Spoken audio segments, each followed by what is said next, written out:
प्रणाम गुरुजी। जी राधे राधे। मैं राधे राधे। मैं गौरी तिवारी यहाँ थाना हीरानगर में ही पदस्थ हूँ। मेरा प्रश्न ये है गुरुजी, मेरा बेटा है 24 साल का, वो ब्लाइंड है, उसे बिल्कुल नहीं दिखाई देता है और संगीत का ज्ञाता है, उसको गॉड गिफ्ट है संगीत का, सारे इंस्ट्रूमेंट बजा लेता है सब। बिजनेस सर्विस में रहते उसको बहुत आगे जाना चाहिए था, मुझे पहुंचाना चाहिए था, लेकिन सर्विस में रहते मुझे टाइम मिला नहीं, मैं उससे परफेक्ट टाइम नहीं दे पाई। पर मैं चाहती हूँ कि आपके सानिध्य में एक वो भजन भी सुनाए और आपका आशीर्वाद लें, और मैं चाहती हूँ कि वो आध्यात्मिक में जाए सर। जरूर ले आइएगा और उसको संगीत क्लास दीजिए ताकि वो अपने आप को, अब जैसे हमारे देश में एक बहुत बड़े संगीतज्ञ हुए हैं श्री रविंद्र जैन जी सर जी, जिन्होंने रामायण में संगीत दिया है। जी। शीश पे खड़ाऊं राम भक्त ले चला राम की निशानी, जिन्होंने ये गीत गाया है, वो भी बचपन से ही उनको आंखों से नहीं दिखता था, लेकिन वो इतने बड़े संगीतज्ञ हुए कि उनका हुनर ही उनकी आंखें बन गया। तो आप बच्चों को हुनर दीजिए जी, काबिल बनाइए। जरूरी नहीं है कि हम इन आंखों से देखें, कई बार हम वो चीजें देख लेते हैं अपने भीतर की आंखों से जो इन आंखों से दिखना संभव नहीं होता। तो आपके बच्चे का यदि रुझान संगीत में है तो ये श्रेष्ठ है। वो सारे इंस्ट्रूमेंट बजा लेता है, उसको सब गॉड गिफ्ट है। और संगीत का टीचर भी आसरा चैनल में, आसरा संस्था में जो मूक बधिर बच्चे होते हैं उनको वो संगीत सिखाता है। तो ले आना, ये दास भी दर्शन करेगा। जी गुरुमान। खुश रही, खुश रही।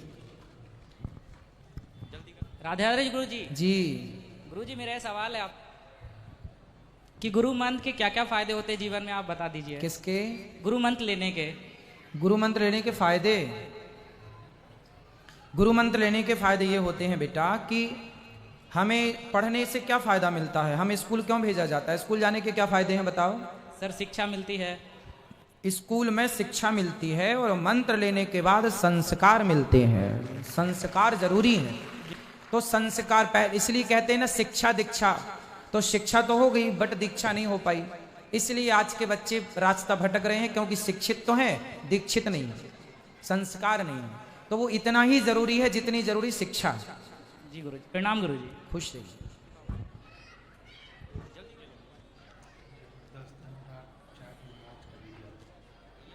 महाराज जी जय जय श्री राधे कुंज बिहारी श्री हरिदास। महाराज जी वृंदावन टटिया स्थान से कृपा पात्र हूँ। वाह सुंदर। महाराज जी ध्यान में बैठता हूँ माला लेके, जब मंत्र का जाप करता हूँ, विचरण वृंदावन का ही रहता है, पर विचरण करते करते करते गुरु मंत्र छूट जाता है, पर विचरण मेरा चलता रहता है वृंदावन का, पर गुरु मंत्र मेरा छूट जाता है और फिर विचरण और फिर समय भी निकल जाता है मेरा माला का। तो महाराज जी इसके लिए क्या किया? अच्छा है भगवान का, यदि आपका मन वृंदावन में है तो यही सबसे अच्छी बात है। और नाम तो काम, जैसे आप यहाँ बैठे थे उस समय भी आपकी श्वासों में, आप हमसे बात करें या बिस्तर पे जाके सो जाएं, हर समय आपकी सांस चलती है, उसी तरह भगवान नाम चलना चाहिए। और वो मंत्र धीरे धीरे अभ्यास से होगा, है ना। और आप वृंदावन में रहते हैं अपने मन से, तो बहुत अच्छी बात है। आपका मन यहाँ वहां ना भटक के वृंदावन जाता है, ये सबसे अच्छी बात है। तो अपने मन से कहो कि तू जा बिहारी जी का दर्शन करता रहे बस। आज भी आया था आपसे आशीर्वाद लेने, वृंदावन भी आपसे मिला था। आज एक प्रश्न और है मेरा कि तुलसी माला और रुद्राक्ष की माला बताते हैं साथ में नहीं पहनना चाहिए, पर अपने वृंदावन में तो पहनते हैं, इस स्थान में भी बोलते हैं कि पहनते हैं। देखो ऐसा है कि जो भगवान शिव हैं, भगवान शिव किसका ध्यान करते हैं? भगवान श्री कृष्ण का जब जन्म हुआ तो भगवान कृष्ण को देखने के लिए भगवान शंकर भी आए कि नहीं? जिनका दर्शन करने के लिए शिवलोक से शिवजी आते हैं।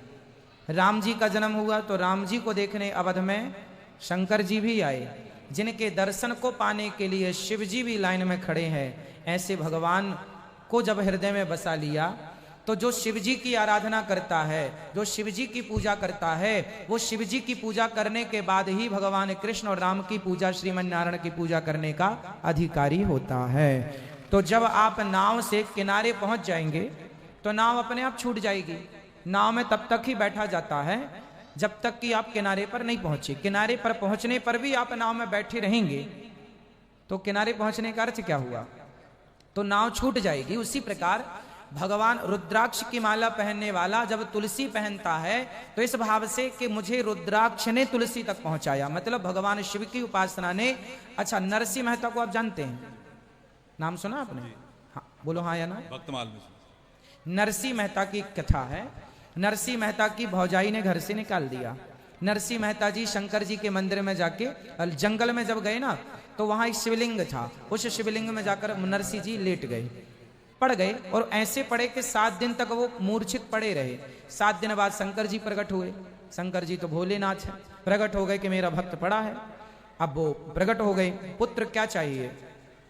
तो नरसिंह जी ने कहा भोलेनाथ से, मुझको और कछु ना चाहिए, बस राधा कृष्ण मिलई दे। हे भोलेनाथ, मुझे और कुछ नहीं चाहिए, आप मुझे राधा कृष्ण भगवान का दर्शन कराओ। तो शंकर जी को जब पा लिया तो शिव जी की जिम्मेदारी है कि उन्हें ले जाएं। फिर नरसिंह जी को रासेश्वर रास मंडली में ठाकुर जी जहां रास रचा रहे थे वहां ले गए, और भगवान शिव ने कहा, भगवान ने कहा ये जीव संसारिक कौन है? बोले प्रभु ये भक्त है आपका, और आपको लेकर दर्शन कराने आपका लाया हूं। तो भगवान शंकर भी उठा उठा के भक्तों को भगवान से मिलाते हैं। अंत में नरसिंह जी ने भगवान श्री कृष्ण को प्राप्त किया। तो शंकर जी को पाने के बाद भी ईश्वर को पाना लक्ष्य रह जाता है, क्योंकि शंकर जी भी आपको ले जाकर भगवान राम या कृष्ण की गोद में डालेंगे, श्रीमन नारायण की गोद में डालेंगे। तो या तो आप डायरेक्ट जाओ राम की तरफ, या इनडायरेक्ट भगवान शिव के वाया शिव जी होते हुए जाओ। तो इसलिए साधक रुद्राक्ष और तुलसी दोनों भी पहन लेते हैं। कुछ लोग रुद्राक्ष के बाद तुलसी पहनते हैं, जो जैसा पहना है सब ठीक है, पर भगवान शिव की उपासना का फल है कि भगवान श्री कृष्ण की भक्ति प्राप्त होना। श्री राधे, दंडवत प्रणाम महाराज जी। कुंज बिहारी श्री हरिदास। श्री हरिदास।